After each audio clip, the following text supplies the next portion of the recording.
Esto es Inadaptadas. Un podcast sobre adaptaciones. Somos Camila Garrido Y Lucía Osorio. Y nos interesa hablar de las transformaciones que atraviesan las historias cuando se trasladan de un medio a otro. ¿Qué es propio de cada lenguaje? ¿Cuál es la esencia de una narración? Estas son las preguntas que vamos a intentar contestar en cada episodio. Esto es Inadaptadas.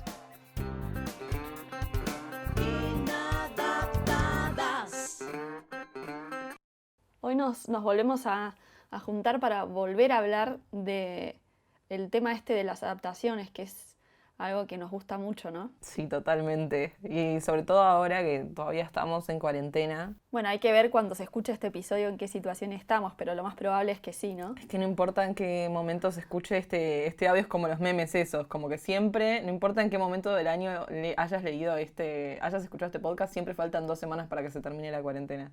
Claro, totalmente. Bueno, hablando de fases, nada que ver, pero vamos a hablar de un caso de estudio. Me gusta decirle que es un caso de estudio en el que no hay una cuarentena, pero hay algo bastante similar a la experiencia del encierro, ¿no?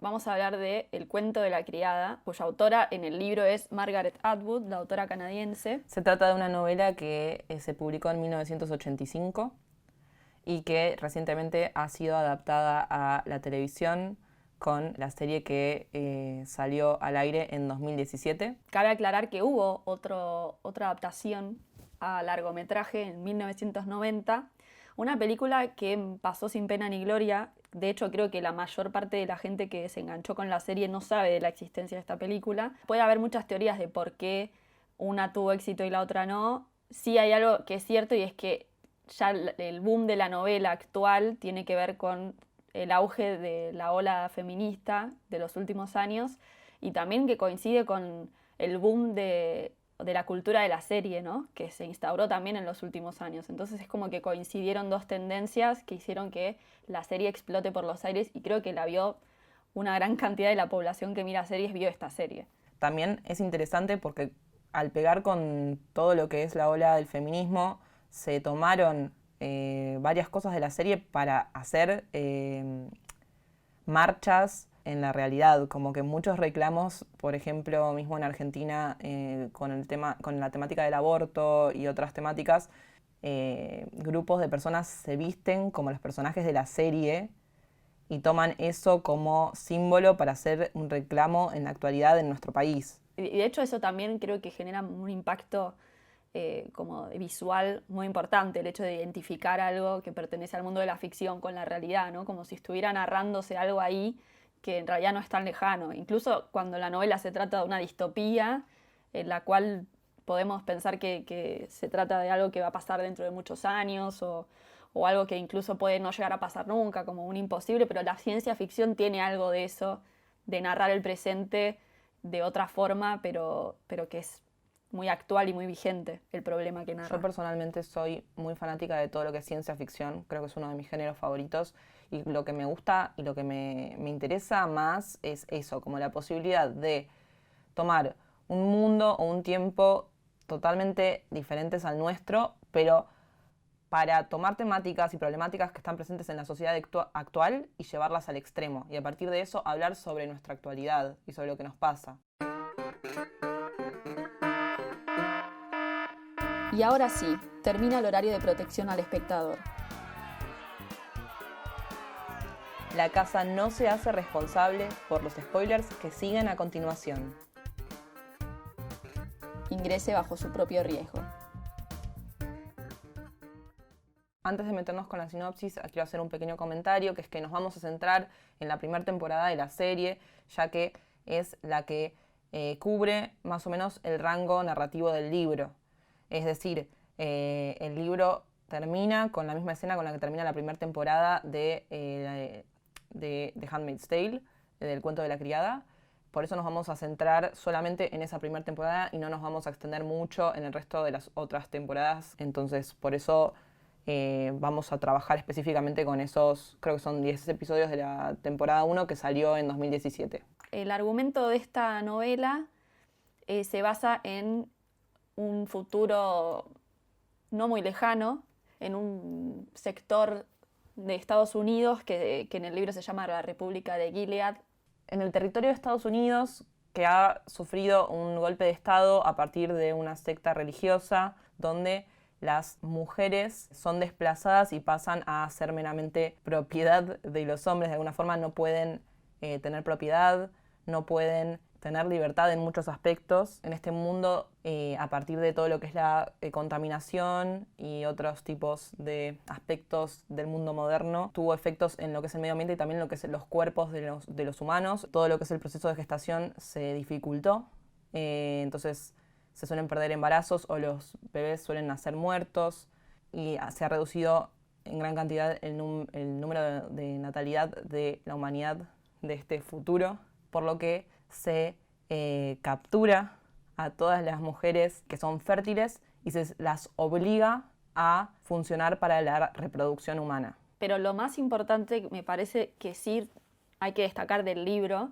es que toda esta información la vamos incorporando a medida que avanza el relato, porque lo que tiene el libro, que la serie un poco lo rompe, que para mí está bueno igual que lo haga, pero el libro está con una focalización estricta sobre el personaje de Offred, que es la protagonista. Entramos a la historia cuando ya todo esto sucedió. Entonces el relato se va actualizando con algunos datos que nos va dando Offred como narradora que lleva esta historia adelante, pero no es tan claro desde el principio qué es lo que pasa, porque nosotros empezamos la historia con una Offred que ya está capturada, que ya tiene esta función de objeto reproductor dentro de una familia, que ya fue alejada de su hija y de su esposo. Entonces, en el libro todo eso se actualiza a medida que avanzamos y tardamos un poco, ¿no?, en entender qué es lo que pasó, si fue un golpe de Estado, si no fue un golpe de Estado, cuáles son las reglas de este mundo. Cosa que en la serie se resuelve mucho más rápido, ¿no?, como toda esta información. Offred es una criada en Gilead. En la serie se llama June Osborne. En el libro nunca se aclara cuál es el nombre verdadero de Offred. Offred es un término posesivo que viene de off-Fred, es decir, de ser propiedad de Fred, que es un comandante que está a cargo de esta criada. Offred se ve obligada a vivir en la casa, a atravesar todos los meses una ceremonia donde es violada, es decir, es obligada a tener sexo sin su consentimiento con fines procreativos. ¿Procreativos se dice? Reproductivos. Gracias. Una cosa que ahora me acuerdo de, ahora cuando mencionaste lo del nombre, que es verdad que en el libro el nombre no aparece como June, sino como Offred, pero en el primer capítulo hay una pista que aparece en el final justamente del capítulo, en donde dice que las criadas, o estas chicas que secuestran con el fin de mandarlas a estas familias, antes de ser enviadas y mientras pasan toda la preparación y este pseudo entrenamiento de cómo deberían comportarse antes de ir a una familia, como forma de supervivencia, ella como que se hace amiga de 3 o 4 chicas más. Y el capítulo termina cuando ella dice que se intercambiaron sus nombres como forma de alianza, ¿no? Y aparece el nombre June, que no sabemos de quién es, si es de ella, si es de otra persona. Es que aparecen varios ahí. Entonces es como que nunca se termina de determinar con exactitud cuál es. Sí hay teorías de fans de que es June por estas cosas que vos decís. En la serie se fueron por esa teoría, digamos. No hay una duda sobre su nombre. Pero sí me parece que, y esto sí que lo retoman en otra temporada, ese gesto de no saber cómo se llama, como el nombre como incógnita y como algo que define la identidad de una persona, porque en definitiva lo que le sacan es la identidad como personas, pasan a ser objetos. Entonces hay algo que en la serie se pierde quizás en esta primera temporada, que es esta importancia del nombre, que nosotros como espectadores lo conocemos porque la serie nos lo dice. Y aparece en la segunda temporada una escena que me la acuerdo patente porque es muy fuerte, que es cuando ya empieza todo el concepto de la revolución y ya están como un poco organizándose, y hay una escena en la que el gesto revolucionario es decirse entre todas los nombres en voz baja. Y creo que eso ahí se retoma un poco esta esencia del primer capítulo, ¿no? Como la idea del nombre como objeto revolucionario dentro de toda esta mierda que pasan. En la novela es diferente, ¿por qué? Porque lo que estamos viendo es un relato enmarcado. Es decir, después de toda esta historia, tenemos un capítulo final donde hay una disertación de un estudioso del futuro que está presentando lo que sería este material, este testimonio en particular, el testimonio de Offred, que fue recuperado de la época de Gilead. Y entonces esto como documento histórico pasa a la posteridad y se da a entender que esta persona, Offred, no indica su nombre ni indica los nombres verdaderos de los seres queridos a los que nombra porque tiene miedo de que haya represalias contra ella y contra los seres queridos. Entonces, por un tema de verosimilitud, no provee ni su nombre ni el de sus seres queridos por un tema de protección. No sé a vos qué te pasó con ese capítulo, pero yo tengo el recuerdo de que me generó mucha angustia saber que el final era ese, porque, bueno, lo que tiene el libro es que la historia, digamos, de la línea, el arco principal, termina con un final abierto. Nosotros no sabemos lo que pasa con Offred cuando finalmente se la llevan presa, por decirlo de alguna manera, ¿no? De hecho, tampoco en el libro se termina de explicar la razón por la cual se la están llevando. En la serie sí queda claro el motivo que dispara el hecho de que Pero queda claro porque viene la segunda temporada. No, queda claro. Tengo el recuerdo de que ella en la escena anterior se niega a matar a piedrazos a una compañera y digamos, esa negativa hace que, o nosotros podemos pensar que es eso lo que motiva que se la lleven, ¿no? Pero bueno, en el libro termina la escena de ella como entrando a la camioneta y vamos a este episodio que contás del futuro, donde hay un científico que explica todo como testimonio y qué sé yo, que a mí no sé qué te pasó a vos, pero a mí me puso nerviosa ese capítulo, como que decía, no puede ser que termine así, no. A mí, por un lado, por un tema de verosimilitud, me parece medio cualquiera que termine en ese punto donde se lo lleva a la camioneta y que hasta ahí llegue el registro de la historia, porque es como, ok, si te llevaron en la camioneta, o sea que grabaste esta historia en la camioneta, entonces sabes que son los de Mayday y sabes que tipo, está todo bien, ¿no? Como que hay algo que en cuanto a la verosimilitud me resulta muy raro de que la historia termine en ese punto en particular cuando no pudo grabar ese audio justo antes de subirse a la camioneta. ¿Entendés? Claro. Entonces, como que por un tema de verosimilitud me resulta raro. Lo que sí queda claro en ese epílogo es que ese régimen tuvo fin, porque parecería que hablan de este régimen como algo pasado, no como algo presente. Entonces Total. No es que deja la puerta abierta a pensar que esto sigue vigente, sino que nos muestra una sociedad que ya renunció a ese tipo de régimen y que lo ve como algo extraño, como un caso de análisis de algo que sucedió una vez en un pueblo de Estados Unidos. Entonces eso sí lo cierra, pero no, digamos, hablando mal y pronto sobre el personaje, no tenemos puta idea qué pasó desde que entró a la camioneta hasta que grabó esos cassettes.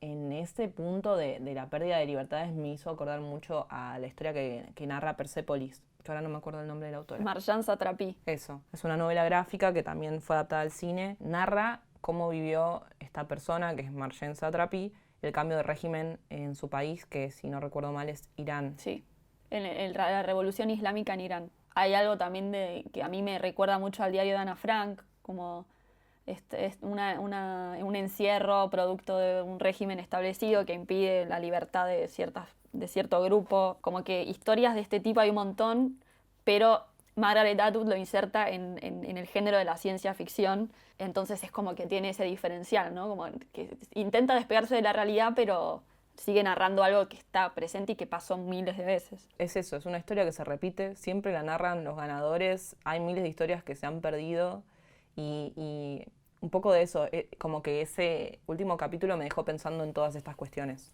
Y creo que por eso también la serie es tan catártica, ¿no? Porque aquellos que leímos el libro y nos generó esa angustia, como esa elipsis que hace la autora tan violenta, le da como una conclusión. Todavía en la serie, al menos en este momento en el que estamos grabando, no terminó, todavía le queda una temporada por lo menos, pero ya a partir de la segunda el relato se expande desde la invención de los propios guionistas, o sea, ya no está la adaptación de la novela a pesar de que siguen tomando algunos aspectos que quizás quedaron colgados de la primera parte, todo lo que aparece en ese relato es producto de la imaginación de los guionistas y a mí al menos me parece que hicieron un gran trabajo. Es interesante el trabajo que hacen porque, por un lado, el libro se centra sí o sí en lo que es la voz y la narración de este personaje que es Offred, entonces la serie habilita que se pueda cambiar el punto de vista a otros personajes y narrar este régimen desde otros puntos de vista. Algo que respeta la serie son los flashbacks y narra mismo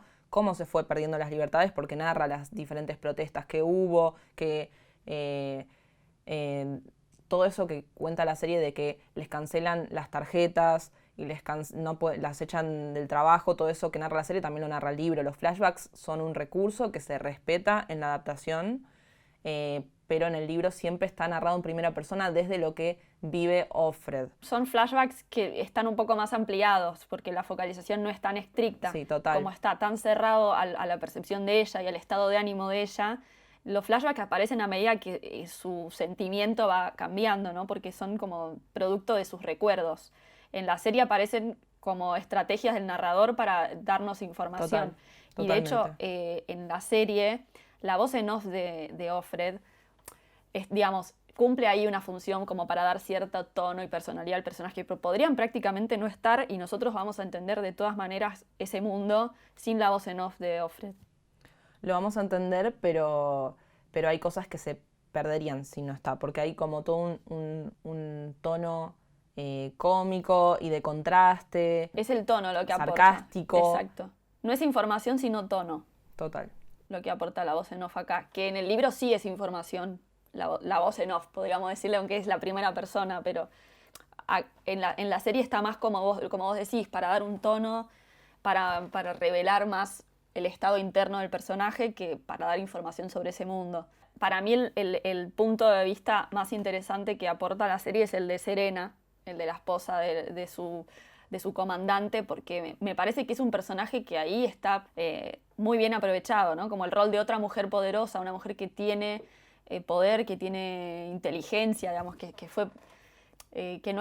si bien está siendo también utilizada por el sistema, ella eligió eso, digamos, entonces es como otra perspectiva totalmente distinta de la situación y todo el juego que hace la serie del pasaje de este personaje entre el bien y el mal, por decirlo de alguna manera, me parece interesantísimo porque ahí es donde la serie aporta algo más al libro, ¿no? Como el desmitificar los roles del bien y el mal para que empiecen a mezclarse un poco más, me parece que está buenísimo.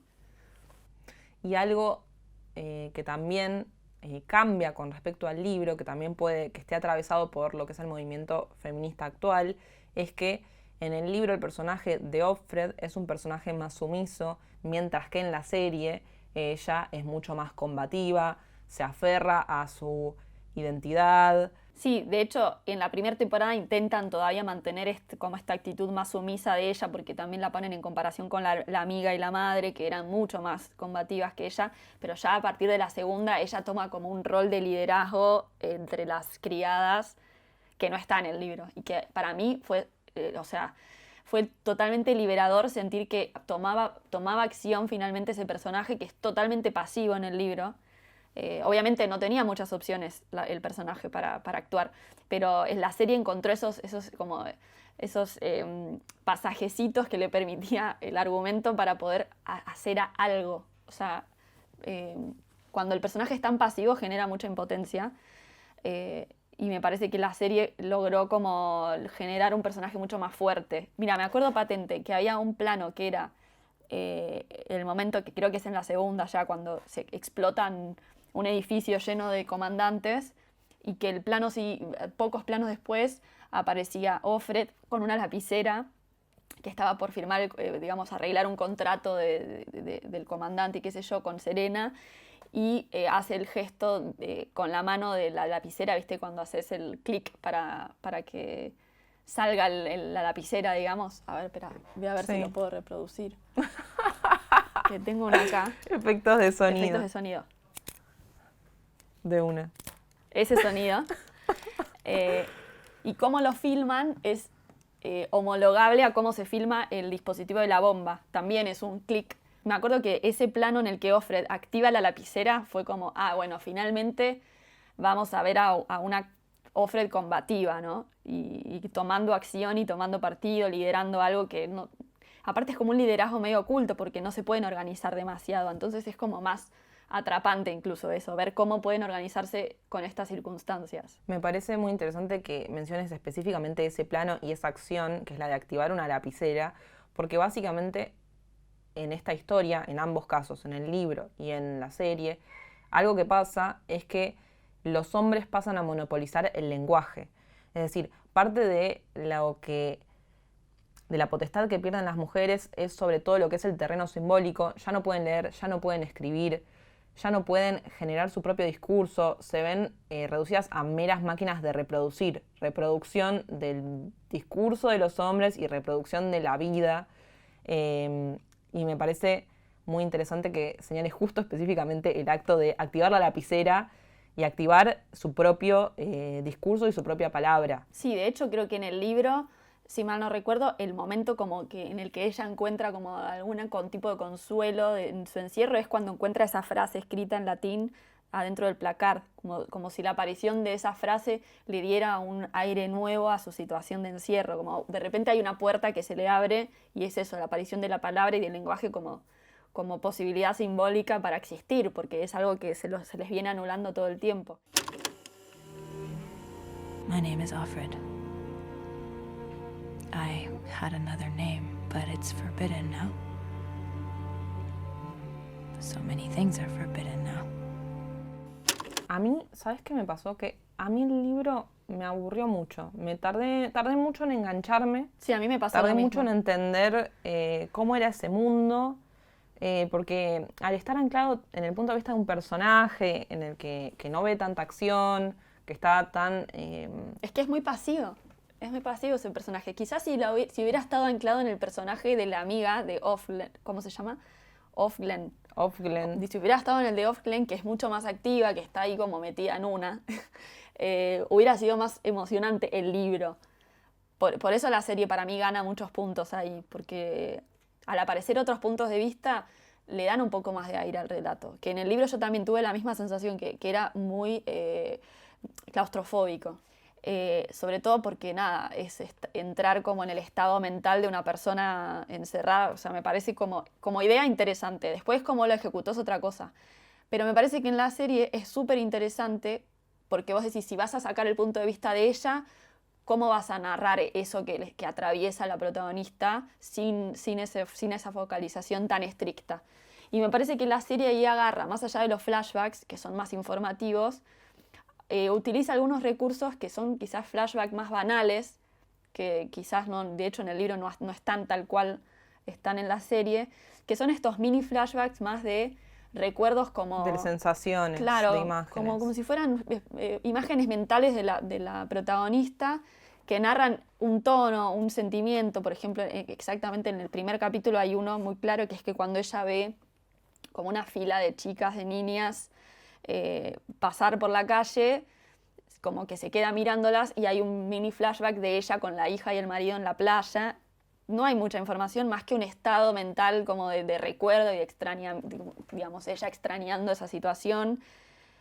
Y además, si bien no es directo, aparece la idea esta de que la hija puede estar ahí también, ¿no? Como aporta también tensión al asunto. Y me parece que en esos mini flashbacks más de montajes de imagen y de tono, aporta esa cosa del estado interno del personaje, sin la voz en off incluso. Como es un recurso puramente cinematográfico, si lo podemos llamar de esa manera.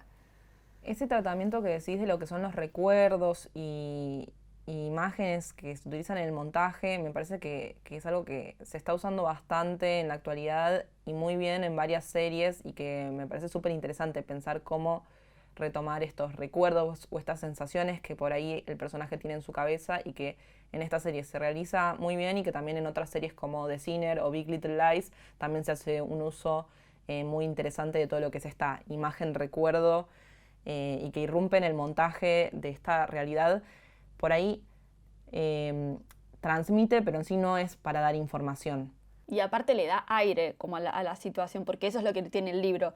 Lejos de dar aire, al meternos más en su estado mental, nos encierra más en su mundo, y en la serie le da aire, ¿no? Porque es otra focalización, es otro registro, es otro tiempo, y como es visual, únicamente visual y sonoro, y no hay como recursos literarios ahí puestos en juego, son puramente cinematográficos, para mí funcionan genial, y eso para mí es como un gran acierto de la serie, el permitirse momentos más poéticos y no tan informativos, que le dan ese estilo tan particular también a la serie. ¿Sabes cuándo decidí que me gustaba la serie?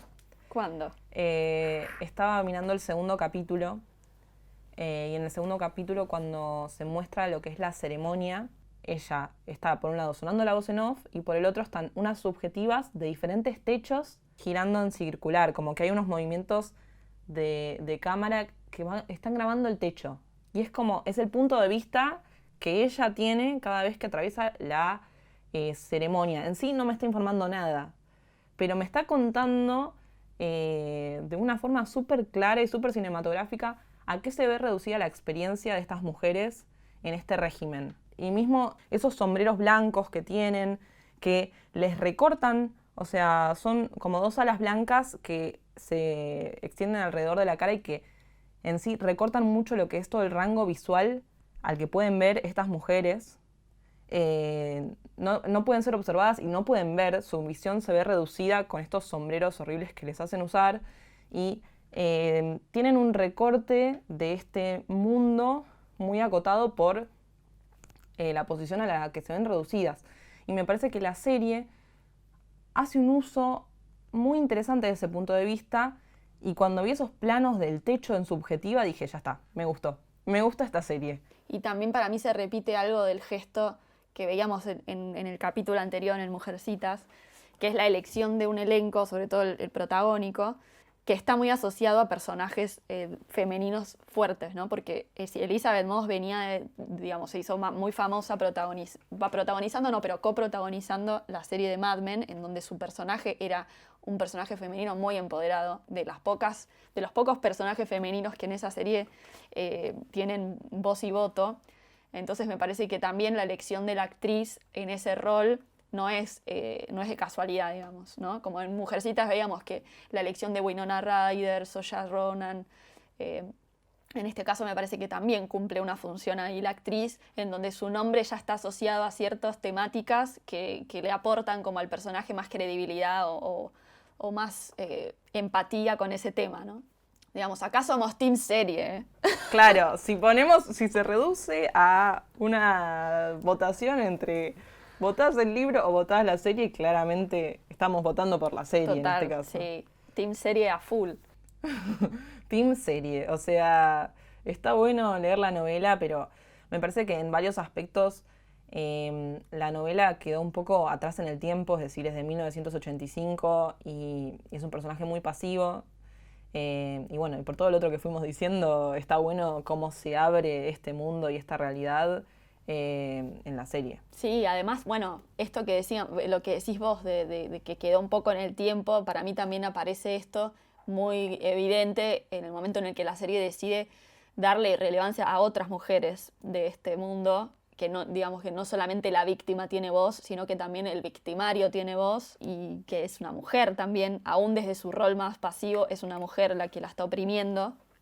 No es solamente el hombre, entonces es como que eso me parece súper interesante destacarlo. Quería hacer un comentario que mientras hablabas me acordé que no dijimos cuando hablamos de la importancia del lenguaje, que me parece interesante, por un lado que en ambos casos, en la novela y en la serie, el primer acto así de transgresión que ella lleva adelante en el estudio con el comandante es que el comandante la invita a jugar el Scrabble. En ese pequeño hecho ya hay como toda una transgresión de todo lo que no puede hacer y que se reduce a un jueguito de armar palabras, y me parece interesante que en la serie es como que lo llevan siempre a un escalón más, entonces ella siempre como que dice que lo deja ganar en el juego, porque en sí algo que desarrollaron en lo que es la serie es que ella trabaja en realizando edición de textos, y mismo en reducir el acceso a la palabra de la mujer en esta sociedad distópica. También el personaje de Serena Joy en el libro era una persona que formaba parte de los programas televisivos, predicaba desde la televisión. En la serie, en cambio, es una autora de libros. Ayuda a desarrollar toda esa ideología y todos esos valores de la nueva sociedad. Y que al establecerse el nuevo régimen se ve reducida y degradada y no se tiene en cuenta su palabra. Algo que no hablamos, que me parece interesante, es que algo que me parece un acierto de la serie es que plantea ese golpe de Estado en el presente. Es decir, vemos todas imágenes de lo que es nuestra realidad actual y se establece la República de Gilead. En lo que es el libro, todo estaba planteado más como en un futuro más lejano, donde ya no existe dinero en efectivo, bajó un montón la natalidad humana, como que todo estaba planteado más en un futuro distante. Y me parece que una gran decisión de la serie fue plantear que ese golpe de Estado sucede en lo que era el presente cuando salió la serie, que fue 2017. Como primer conclusión, me parece que queda claro que somos team serie. O sea, para que no quede duda, primera conclusión. Por 10ª vez, somos team serie. Totalmente. Digamos, ¿por qué? Digamos, me parece que quedó claro por qué en todo lo que dijimos. Nos parece que la serie le aporta mucha más solidez al relato, hay como una expansión de ese mundo que es súper interesante y que en la experiencia de la lectura nos resultó más pesado y en la serie por todo lo contrario, sino que digamos fluye mucho más. Nos redime un poco de ese final no cerrado de la novela y en la serie toda esa conclusión inconclusa del libro la expande la serie y eso está genial. Conclusión inconclusa, hermoso. Es la dicotomía de lo que acabo de decir. Bueno, y ¿por qué más? Porque además no solo expande el mundo, sino que está muy bien resuelta y muy bien narrada, más allá de la información. Está muy bien, o sea, maneja una reestructuración de todos los eventos de la novela en un hilo que atrapa más al espectador y también se profundizan un montón de líneas narrativas y se actualiza y me parece que es mucho más acorde al público actual. Es mucho más fácil engancharse y poder empatizar con los personajes y es eso, como dijimos en un inicio, es la maravilla de lo que te permite hacer las narrativas de ciencia ficción, cómo extrapolar una historia y posicionarla en un mundo donde todo es mucho más extremo, te permite hablar de realidades que están muy presentes actualmente, entonces funciona como un medio para que nos planteemos y repensemos nuestra sociedad. Y creo que también es un ejemplo muy contundente de un caso de adaptación que supera al original, al menos en nuestra opinión. Yo creo fervientemente que no siempre el libro es mejor que la película o que la serie, pero suele ser así. Suele ser así y de hecho todo el mundo lo cree, como que sí, obviamente siempre está como la frase hecha de que el libro es mejor que la película. Pero a mí me parece que cuando los realizadores y realizadoras se la juegan por aportarle a ese libro algo ya sea de la perspectiva del que hace la serie o la película, o mismo jugársela por cambiar algunas cosas que no le cerraban del original, es donde mejor se luce esa producción audiovisual y donde pueden aparecer casos como este en el que claramente para nosotras lo supera al original y donde para mí el libro queda unos escalones bastante más abajo y yo creo que habiendo leído incluso el libro antes de ver la serie y sabiendo todo lo que pasa, la serie logró capturar mi atención como si yo nunca hubiera leído el libro, entonces eso me parece un acierto y uno de esos ejemplos que yo saco cada vez que me dicen que el libro es mejor que la película, bueno, no. Pienso en el cuento de la criada y en muchas otras que seguramente vamos a seguir desarrollando en episodios que sigan.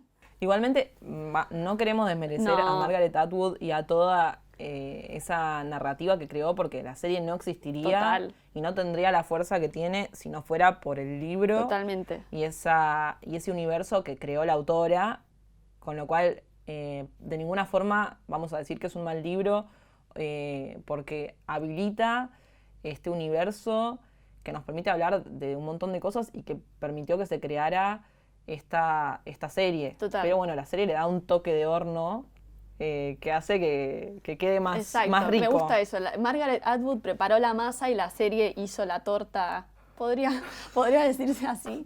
La decoró y la hizo bien. La hizo bastante bien, con lo cual estamos disfrutando de esta merienda tan agradable. Esto fue Inadaptadas, Nos encontraremos en un próximo episodio para seguir indagando en el universo de las adaptaciones.